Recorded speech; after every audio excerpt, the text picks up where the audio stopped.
What's up, my people? It's your girl Adiola. You guys know that I don't like trouble.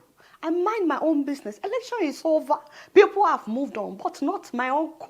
No. The spokesperson for APC Presidential Campaign Council, Uncle, but our FESTAC Keyamo. In case you are watching, you need prayers. On the mountain of wonders. Oh, Baba, Uncle Festus, I'm praying for you. Bogan, let's say the senior advocate. How did you become a senior advocate? Because this equation is not adding up. He's also a minister. The man wrote a petition asking DSS to arrest Peter Obi. And he's a running mate. I said, kilaju. Only 2 pages. Listen to this paragraph. He said, I have it on good authority that Obi and Baba Ahmed have camped some youth in a hotel in Abuja for posting inciting messages on social media platforms on a daily basis in order to cause panic and fear within the federation. Why does anybody need to go to Abuja before they can post comments online? We should not have a replay of the situation of Justice Ekweremadu and what happened to her. And what happened to her thereafter. That is my appeal to the judiciary, which is still my primary constituency. Please, and please. My friend, stop it. Everything is wrong with that video. The man is sitting next to FFK. I cannot be dissecting 2 of his type in one video. I beg, let's move on. And speaking of APC, my fathers and mothers at APC, can you please look for some respected members of your party? The elders, translate that. You know, the elders that cannot be watching at the market until a baby's head is tilted. Thank you.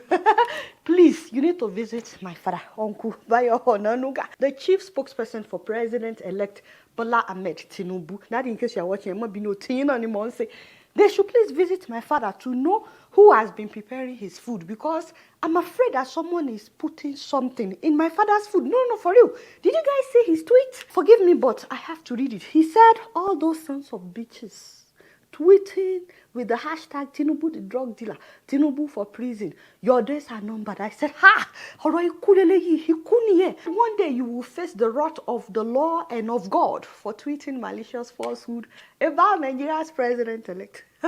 Really, Daddy? And you know I'm on speed dial. Be calling me for advice. Just like I don't think that Uncle Keyamo should be calling for Peter Obi's arrest, I also don't think that people should be calling for Tinubu's arrest after he won the election. You know, it won't even happen. But for you to call people sons of bitches on Twitter, Daddy, you disappointed me. Telling people that their days are numbered. Now, that is not a young somebody. That is almost 70. The man is 65 and he's talking like this. So APC, my father should not be using this kinds of words. I'm just saying. Meanwhile, you must have heard that Senator Ekweremadu, he was also the former deputy Senate president in Nigeria, was found guilty of organ harvesting plot by a London court. The 60-year-old senator and his wife and a doctor who acted as a go-between were also found guilty of conspiring to bring a young man from Lagos in Nigeria to the UK to have his kidney removed for their sick daughter who needs kidney transplant. You know, I don't want to go into details about this story, but it's interesting that such a high-profile politician was not given any preferential treatment at the UK court. Do you think that something like this could have happened in Nigeria? In fact, he's been in custody for more than 200 days. In Nigeria, nobody can arrest Daddy or hold him in detention or find him guilty of anything. I mean, whether you believe that he's guilty or not, I just want to know what you guys think that we need to do in Nigeria to also be able to hold our officials accountable without preferential treatment like they're doing in the UK. He pleaded not guilty, by the way, both of them, and the sentencing will be on May 5th, and we'll keep you guys posted about that. And in Kenya, did you see the protest that happened on Monday? If you watch our last video, you will know what we're talking about. It was led by opposition leader Raila Odinga, my father. They are protesting high cost of living in Kenya, the economy, but Odinga said that they are also protesting the fact that his victory was stolen from him in the August presidential election. So he called for Monday's protest and police were ready with tear gas and all. Now, the most interesting thing is the fact that some people invaded the farm of former President Uhuru Kenyatta, stealing his goats, his rams, stealing livestock. They even burned some part of the farm, all in the name of protest. You can see that smoke. So now that you can see that smoke, that is, yes, this is the situation along the eastern bypass. Just coming to you live. Of course, we are taking this footage and in the public knowledge, or known that it is owned by the former first family led by Mzee Jomo Kenyatta, trickling down to former President Uhuru. I'm like, what? Those are live goats, my people. A lot of them. Father, how is that protesting? That is stealing. And people are stealing in the name of protest. My Kenyan people, two wrongs do not make a right. And how does this help your cause in any way? Some people also stoned Odinga's company, that is Spectral Limited, but it wasn't close to what they did at Uhuru's farm. What do you guys think about this? And before I forget, guys, I don't know if you saw this video from Congo where some miners were trapped when a mine collapsed.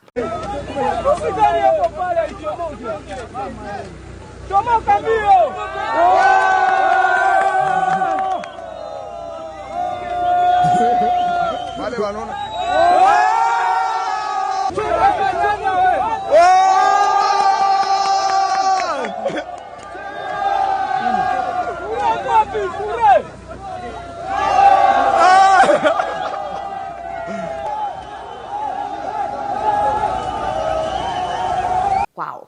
I mean, God bless those miners. They were able to save their co-workers. That's amazing. It's not every day that you see that. By the way, those miners only make between 8 cents to $5 a day, risking their lives for something like this. And a lot of miners have died because they were trapped like this. I remember in 2020, about 50 miners died in the Congo because they were trapped. So God bless those miners. So real quick, guys, I interviewed a Nigerian man who's running to be the next mayor of Colorado Springs, a city of almost 500,000 people in the US. Yemi Mobolade, originally from FESTAC, Lagos, is now one of the top candidates. He attended Hope Bay College in Ajegunle. So Ajegunle people, you know this is your son. His junior secondary school was at the Nigerian Navy in Abeokuta. So good people, this is also your son. So congrats. I mean, he's making us proud, making it to be one of the top 3 among 12 candidates, okay? In a city where only about 6.5% are black people. That's amazing. And only about 7.5% are foreign born in the city of Colorado Springs. He's making us proud. So please watch my interview with this brother, whether you can vote for him or not, although you have to be a Colorado resident to vote for him. But you get to listen to his plans for the city of Colorado Springs. And of course, I asked him if he will be going back to Nigeria someday, because we need people like him with, great ideas.